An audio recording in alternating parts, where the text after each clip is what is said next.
नमस्कार। बिहार स्वास्थ्य विभाग में बहुत सारी बहाली आ रही है, लेकिन एएनएम बहाली को लेकर अपडेट नहीं आ रहा था। अब जो है एएनएम बहाली को लेकर अपडेट आ चुका है। इस वीडियो में आपको बताने वाले हैं कि जो बिहार में एएनएम की जो नई बहाली होने जा रही है वह किस नियमावली से होने जा रही है, ये क्लियर बताएंगे। इसके अलावा बहुत सारे लोगों का कंफ्यूजन है कि एएनएम में यानी सरकारी एएनएम बनने के लिए एक्सपीरियंस की जरूरत होती है, क्योंकि मेरे पास ऐसे बहुत सारे कॉल आए हैं जिनमें कहा जाता है कि लोग कह रहे हैं कि किसी भी हॉस्पिटल में काम कर लो तभी जो है नौकरी हो पाएगी। तो ये जो डाउट है, इस डाउट को भी क्लियर करेंगे कि एक्सपीरियंस होना जरूरी है या नहीं जरूरी है, इसके बारे में बात करेंगे। इसके अलावा हम बात करेंगे उम्र क्या होनी चाहिए, यानी कम से कम कितना उम्र होना चाहिए जो है एएनएम बनने के लिए, बिहार में सरकारी एएनएम बनने के लिए अधिकतम उम्र कितनी होनी चाहिए, यानी मैक्सिमम उम्र कितना तक लिया जाता है। पूरी की पूरी आपको जानकारी देने वाले हैं, आप इस वीडियो में बने रहिए। आपको कम से कम कितना नंबर लाना होता है एएनएम में जो है पास होने के लिए, इसके बारे में भी बात करेंगे।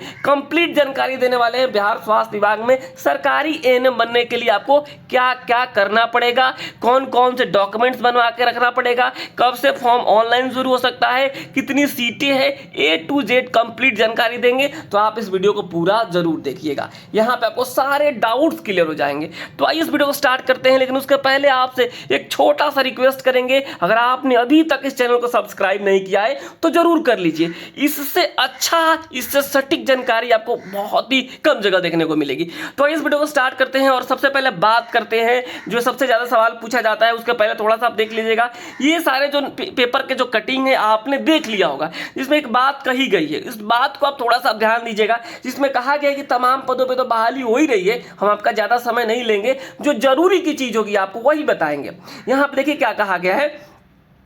इसके अलावा राज्य के विभिन्न अस्पतालों में एएनएम के 10,709 पदों पर बहाली होने जा रही है। इसके अलावा स्टाफ नर्स का 7,903 और जो है ट्यूटर का जो बहाली है वो 498 पदों पर बहाली होने वाली है। तो जो है 10,709 पदों की बहाली होगी।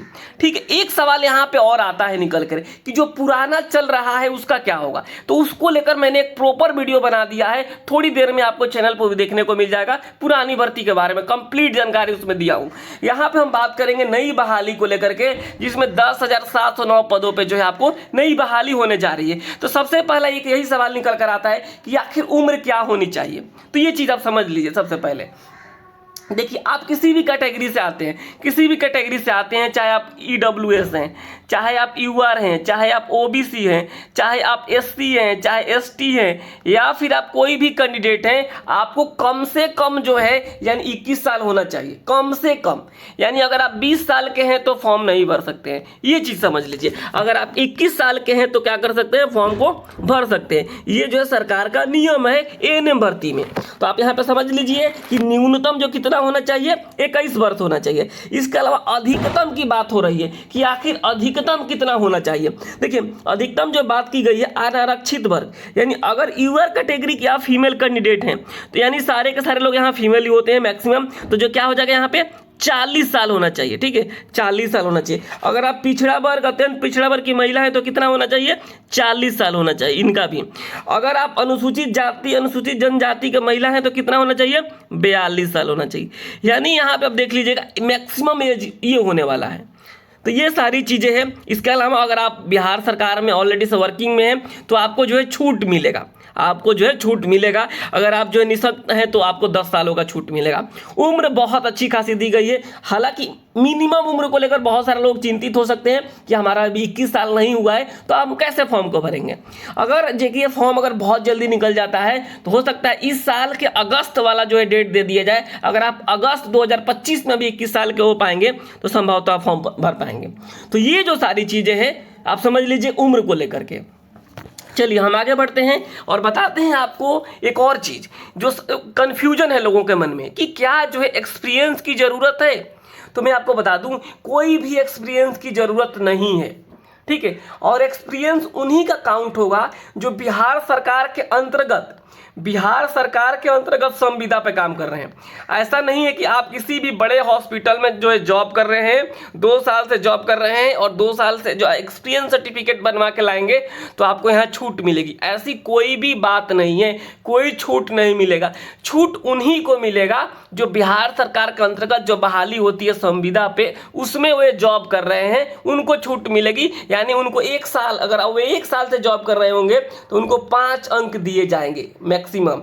अगर वो 5 साल से कर रहे होंगे तो उनको 25 अंक दिए जाएंगे। ठीक है, ये तो चीज़ें हो गई उनके लिए। लेकिन जो फ्रेशर कैंडिडेट है उनको आपको मैं बता देता हूँ, कोई एक्सपीरियंस की ज़रूरत नहीं है, आप फॉर्म को भर सकते हैं। ये चीज़ आप समझ लीजिए। डर में नहीं रहना है कि नहीं हमारा तो होगा नहीं, क्योंकि बहुत सारे लोगों में कन्फ्यूजन होता है कि हमको तो एक्सपीरियंस चाहिए, सरकारी एएनएम बनना है। तो नहीं चाहिए, कोई जो है मैंडेटरी नहीं है, कोई आवश्यक चीज़ नहीं है। वो आप ऑलरेडी वर्किंग में है तो अच्छी बात है, नहीं है तो भी आप फॉर्म को भर सकते हैं। ये क्लियर हो गया सबको, उम्र क्लियर हो गया और एक्सपीरियंस क्लियर हो गया। अब हम आते हैं कि जो है देखिए, बिहार में एएनएम के लेकर बहुत सारी नियमावली बन चुकी है। अब जो नियमावली बनी है, नियमावली 2025, ठीक है। तो नियमावली 2025 से जो है बहाली होने जा रही है एएनएम की। इसमें टोटल पोस्ट कितने होने वाला है? 10,709। पुराना वाला का मामला के लिए हम अलग वीडियो बनाए हैं, उसमें हम बात करेंगे। लेकिन यहाँ पे जो है 2025 से जो बहाली होने वाली है, तो अब हम थोड़ा सा 2025 नियमावली देख लेते हैं कि आखिर ये नियमावली कहता क्या है। आप लोग पूरा वीडियो देखिए और समझिए जो चीज़ें मैं बता रहा हूँ। यही है जो नियमावली 2025। यहाँ पे आप देखेंगे जो है प्रकाशित हो चुका है। कब प्रकाशित हुआ था?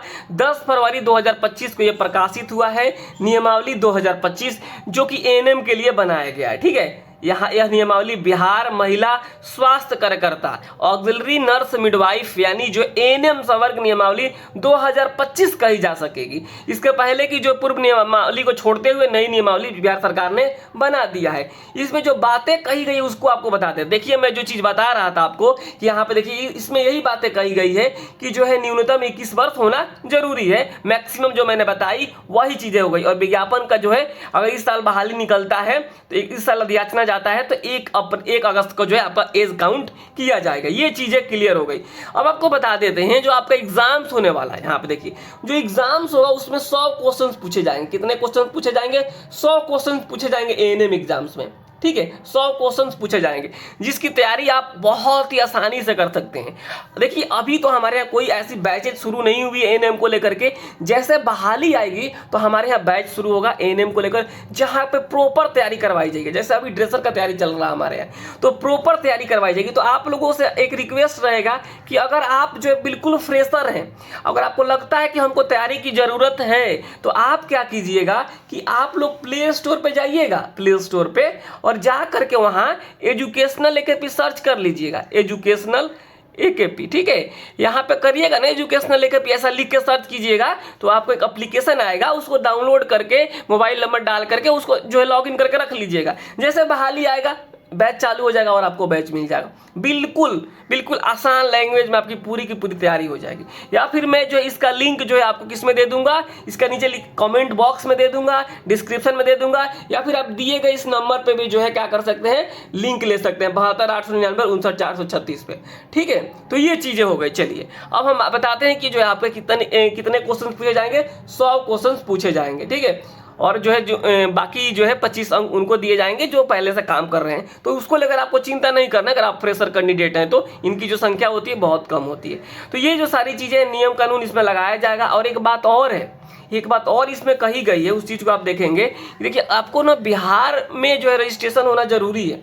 बिहार में रजिस्ट्रेशन होना जरूरी है, ये चीज आप जरूर बीएनआरसी से, ठीक है, बिहार में क्या है, रजिस्ट्रेशन होना जरूरी है। तभी जो आप क्या कर सकते हैं, फॉर्म को अप्लाई तो कर देंगे अगर आपके पास रजिस्ट्रेशन नहीं है तब भी, लेकिन जो है डॉक्यूमेंट वेरिफिकेशन के समय आपके पास रजिस्ट्रेशन होना चाहिए। मान लीजिए कई लोग क्या होता है ना, एमपी से कर लेता है, कई लोग यूपी से कर लेता है, बहुत सारे लोग अदर स्टेट से कर लेते हैं, या फिर मान लीजिए आप यूपी के ही हैं, आप चाहते हैं कि हमको बिहार में नौकरी करना है, ठीक है, तो आपको क्या करना पड़ेगा, बीएनआरसी से रजिस्ट्रेशन करवाना पड़ेगा। ठीक है, तो ये जो चीज़ें आप लोग समझ लीजिए। बिल्कुल मैं आसान लैंग्वेज में सारी चीज़ें आप लोग बता देता हूँ। और देखिए, अगर आप जैसे ही ज्वाइन करेंगे ना, जैसे आपने मान लीजिए एएनएम आप पास कर गए, ठीक है, पास करने के बाद क्या होता है, उसमें डॉक्यूमेंट वेरिफिकेशन होता है और फिर ज्वाइन करा लिया जाता है। आपको बहुत बड़ी चीज़ नहीं होती है। तो क्या किया जाता है, सबसे पहले आप क्या बनेंगे, सबसे पहले बनेंगे एएनएम। सबसे पहले बनेंगे एएनएम, उसके बाद जैसे कुछ सालों के बाद क्या बनेंगे आप सीनियर लेडी हेल्थ वर्कर, यानी आप क्या हो जाएंगे सीनियर हो जाएंगे। उसके बाद क्या बन जाएंगे आप सुपरवाइजर बन जाएंगे। एएनएम की मतलब प्रमोशन इस तरीके से होता है, ठीक है। एएनएम का जो प्रमोशन होता है तो इस तरीके से होता है, पहले एएनएम, फिर सीनियर एएनएम, फिर सुपरवाइजर। आराम से बन सकते हैं, इसके लिए कोई एग्जाम देने की जरूरत नहीं होती है। जो है प्रमोशन इंटरनल होता है, वो बाहर के लोग उसमें बैठते नहीं है, अगर एग्जाम होता भी है तो बहुत आसानी से आप सुपरवाइजर बन सकते हैं। तो ये सारी चीज़ें, इसको लेकर आप प्रॉपर तैयारी शुरू कीजिए, बिल्कुल प्रॉपर जानकारी रखिए, प्रॉपर चैनल को सब्सक्राइब करके रखिए, सही जानकारी रखिएगा ना, आराम से नौकरी हो जाएगा, ठीक है। नौकरी होना बहुत बड़ी चीज़ नहीं होती है, लेकिन सही जानकारी होना बहुत बड़ी चीज़ होती है कि सही समय पर सही जानकारी मिल जाए, सही समय पर सही गाइड मिल जाए, तो आप क्या कर सकते हैं आगे बढ़ सकते हैं। आप देखिएगा कई बच्चे जो होते हैं 10th में होते हैं, 10th पास कर लिए, लेकिन उनको पता ही नहीं होता आगे हमें क्या करना है, कैसे गाइड मिलेगी, गाइडेंस उनको नहीं मिल पाता है, तो क्या होता है भटक जाते हैं। नहीं तो 10th के बाद से बहुत ऐसे कोर्सेस हैं जिसको आप करके आसानी से सरकारी नौकरी ले सकते हैं। मतलब ऐसे बता रहा हूँ, जो मान लीजिए मिडिल क्लास या फिर लोअर फैमिली से आते हैं, पैसे की दिक्कत है, तो ऐसा नहीं कि बहुत बड़ा कोर्स कीजिएगा तभी नौकरी होगी सरकारी। 10th पास है ITI कर लीजिए, रेलवे में फॉर्म दीजिए, नौकरी हो जाएगा। तो ये जो चीज़ें होती है सही जानकारी रखना बहुत ही जरूरी होता है। तो आप लोग इस चैनल को सब्सक्राइब कर लीजिए, मैं तो यही कहूँगा, बिल्कुल फ्री ऑफ कॉस्ट है, कोई पैसा नहीं लगता है। तो ये जो सारी चीज़ें मैं आने वाले दिनों में आपको एक एक करके बातें बताऊंगा, और फिलहाल आप यही समझिए कि जो एएनएम की बहाली है आपको बहुत जल्द देखने को मिलेगी, और जिसमें आपको सारी चीज़ें क्लियर कट कर दी जाएगी। फिलहाल अभी यही है कि आपका जो है अगर आप कंप्लीट हो चुका है तो आप सेल्फ स्टडी शुरू कीजिए, और जैसे ही बहाली को लेकर और सूचना मेरे पास मिलेगी, मेरे यहाँ बैचेस स्टार्ट हो जाएगा, फिर आप ज्वाइन कर लीजिएगा। तो यही चीज़ है, यानी अब जो मैंने बातें बताई आपको कि बिहार में जो एएनएम की बहाली होगी वो किससे होगी, नई नियमावली 2025 से होने वाली है, ठीक है। तो ये चीज़ें हैं, और उम्र मैंने बता दिया, सैलरी बहुत अच्छी खासी मिलती है। सैलरी के लिए मैं अलग से एक वीडियो लेकर आऊँगा जिसमें आपको बताऊँगा कि जो कितने पर्क्स मिलते हैं, कौन कौन सी सुविधाएं मिलती है, ये सारी चीज़ें भी मैं बताऊँगा आने वाले दिनों में। तो आप कनेक्टेड रहिए, सब्सक्राइब करके रखिए। इस वीडियो में इतना ही, नमस्कार, धन्यवाद।